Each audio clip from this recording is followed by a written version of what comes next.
సన్యాసులకి ఇప్పుడు పెద్ద డిమాండ్ వచ్చింది బెంగాల్‌లో. ఉత్తరప్రదేశ్ తరహాలోనే సాధు సంతుల్ని ఇప్పుడు అక్కడ ఎన్నికల్లో దించుతున్నారు. ఉత్తరప్రదేశ్‌లో ఫలించిన ఎన్నికల వ్యూహాన్ని పశ్చిమ బెంగాల్ అమలు చేసేందుకు బీజేపీ ప్రయత్నిస్తోంది. సన్యాసులు, పూజారులు, ఆధ్యాత్మికవాదులను ఎన్నికల బరిలో దించుతోంది. ఉత్తరప్రదేశ్‌లో గోరఖ్నాథ్ మఠాధిపతి యోగి ఆదిత్యనాథ్ పలుమార్లు ఎంపీకి గెలిచి ముఖ్యమంత్రి అయినటువంటి నేపథ్యంలో ఆయా వర్గాల నుంచి ఇప్పుడు సాక్షి మహారాజ్, స్వామి అవైద్యనాథ్, స్వామి చిన్మయానంద్ తదితరులు ఎన్నికల్లో గెలిచారు. బెంగాల్లో ఆధ్యాత్మిక రంగానికి చెందిన పలువురికి ఇప్పుడు బీజేపీ టిక్కెట్లు ఇచ్చింది. భారత్ సేవాశ్రమంలో పనిచేసిన ఉత్పల్ మహారాజ్ని కాలియాగంజ్ నుంచి బరిలో దించింది.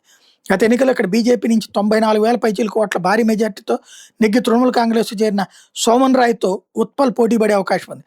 ఉల్బేరియా సౌత్ నుంచి స్వామి మంగళానంద పూరికి బీజేపీ టికెట్ ఇచ్చింది.